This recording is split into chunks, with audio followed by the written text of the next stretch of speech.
Hello everyone.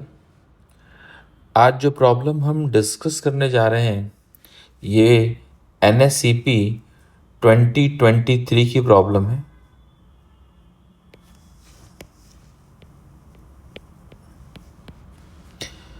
ये भी इलेक्ट्रोस्टैट्स की प्रॉब्लम है। इलेक्ट्रोस्टैट्स के करीब 4-5 क्वेश्चन 2023 में आए हैं, तो ये भी एक डाइपोल प्रॉब्लम है। जरा देखते हैं।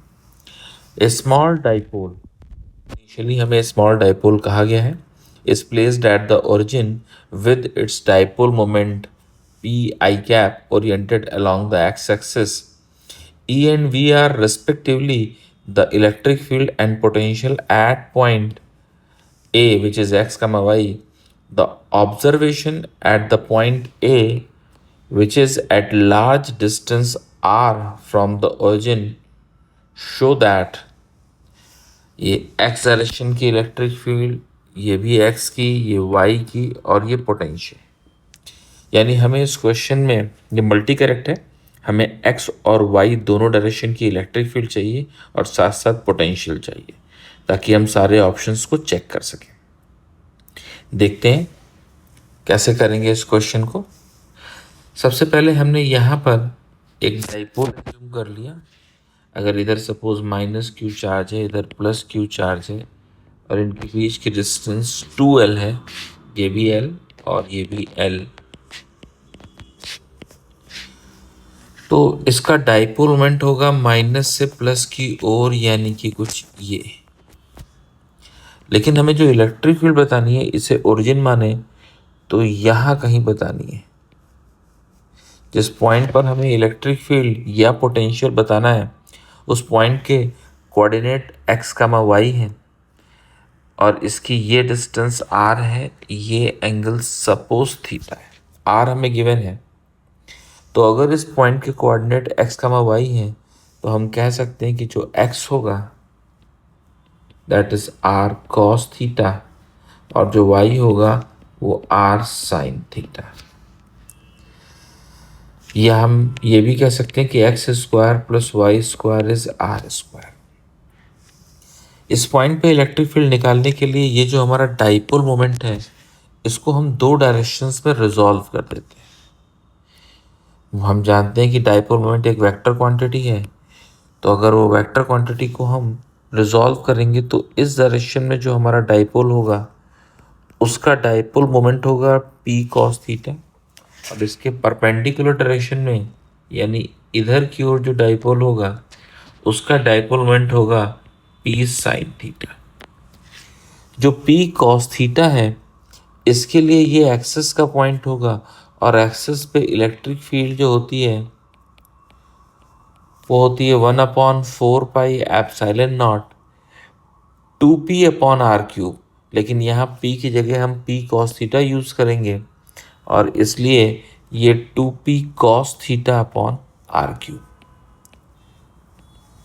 जबकि इस p sin थीटा की वजह से ये इक्वेटोरियल लाइन का पॉइंट होगा, और इक्वेटोरियल लाइन पर जो इलेक्ट्रिक फील्ड होती है वो डाइपोल मोमेंट के अपोजिट होती है, और उसकी value 1/4 pi epsilon not p/r³।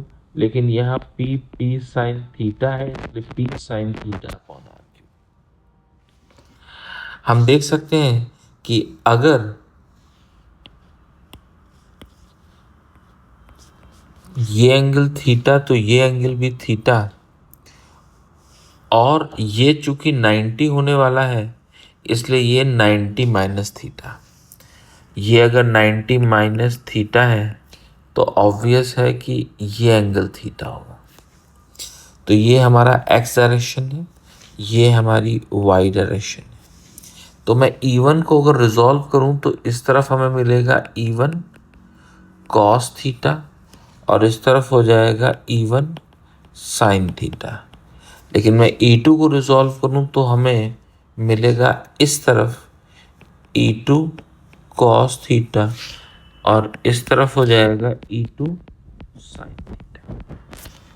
यानी अगर मैं net electric field x direction की कहूँगा तो वो हो जाएगी E1 cos theta minus E2 sine theta.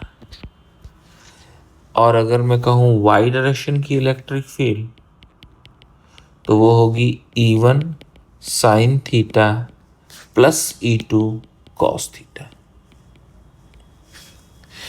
Potential की बात भी कर लेंगे, पहले इलेक्ट्रिक फील्ड को समझ लेते हैं। यहाँ पर अगर हम ध्यान से देखें, मैं अलग से फिगर में दिखा रहा हूँ कि ये पॉइंट जो है जिसके कोऑर्डिनेट x, y है, तो ये x हुआ, ये y हुआ, ये एंगल थीटा और ये r।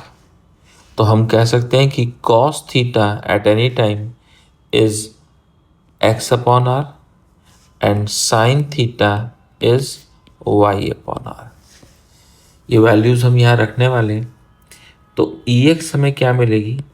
E1 is k into 2p cos theta upon r cube into cos theta अभी हमने देखा x by r minus E2 is k p sine theta upon r cube और इंटू साइन थीटा यानी y by r. Value रख रहा हूं मैं इसमें, दोनों में k p upon r cube हो गया। कॉस थीटा 2 बार आएगा, एक बार आ जाएगा ये x बाई आर और दोबारा होगा ये। सिमिलरली यहाँ पे के पी अपॉन आर क्यूब बाहर हो गया। साइन थीटा है y बाई आर और एक और बार साइन थीटा यानी y बाई आर। तो हम ये कह सकते हैं कि जो Ex होगी वो होगी के पी अपॉन आर की पावर 5, मैंने आर स्क्वायर को कॉमन लेके बाहर निकाल दिया, और 2x square minus y square, और k की वैल्यू भी अगर मैं पुट कर दूं तो हो गया 1/4 pi epsilon naught p upon r to the power 5 2x square minus y square. ये हमारी x डायरेक्शन की इलेक्ट्रिक फील्ड आ गई और हमारा यही पहला ऑप्शन है जो कि करेक्ट हो गया। तो इसका मतलब है कि ये बी ऑप्शन तो करेक्ट नहीं ही होगा, क्योंकि एक्स डायरेक्शन की इलेक्ट्रिक फील्ड एक ही होगी। वाई डायरेक्शन की इलेक्ट्रिक फील्ड को भी देखते हैं। तो अगर मैं वाई डायरेक्शन की इलेक्ट्रिक फील्ड को देखूं तो E1 की वैल्यू पुट कर रहा हूँ। E1 is 2p cos theta k और 2p cos theta upon r cube, ये हुआ E1 into sine theta plus E2 यानी k p sine theta upon r cube into cos theta. हम देख सकते हैं कि k p upon r cube common है, मिल रहा है 2 sine theta into cos theta plus sine theta into cos theta. इसका मतलब है वाई डायरेक्शन में जो फील्ड आ रही है वो है k p upon r cube into 3 sine theta cos theta. Value रख देते हैं 1/4 pi epsilon naught p upon r cube. अब साइन थीटा की वैल्यू है y बाई आर और कॉस थीटा की x बाई आर, यानी कि ये हो जाएगा 3xy और अपॉन आर स्क्वायर।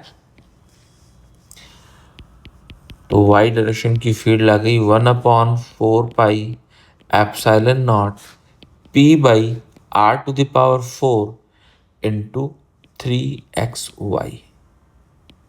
ये हमारी y डायरेक्शन की फील्ड आई। चेक करते हैं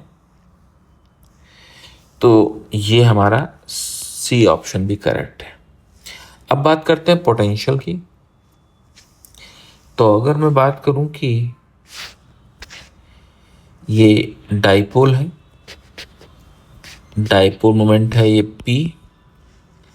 अगेन हमें इस पॉइंट पर अब पोटेंशियल निकालना है। पोटेंशियल याद रहे स्केलर क्वांटिटी है, तो मैं अगर p को रिजॉल्व करूँगा इधर की ओर हो जाएगा p sin थीटा और इधर की ओर हो गया ये p cos थीटा। तो p cos थीटा के लिए ये एक्सिस का पॉइंट है और एक्सिस के पॉइंट पर जो पोटेंशियल होता है वो होता है 1/4 pi epsilon naught p upon r square, लेकिन हम यहाँ p की जगह p cos थीटा करेंगे तो p cos theta upon r square, जबकि इस p sin थीटा की वजह से इक्विपोटेंशियल जो लाइन है उस पर पोटेंशियल ज़ीरो होता है, इसलिए ये जो हमारी पोटेंशियल है यही नेट पोटेंशियल होगा। तो जो नेट पोटेंशियल है वो हो गया 1/4 pi epsilon naught p cos theta upon r square. इसको अगर हम वेक्टर फॉर्म में लिखना चाहें तो हम ऐसे लिख सकते हैं, that is p dot r upon r cube, और यही हमारा आंसर हुआ और यही हमारा डी ऑप्शन। तो ए सी डी 3 करेक्ट ऑप्शन है। उम्मीद है सबको समझ में आया होगा। Thank you.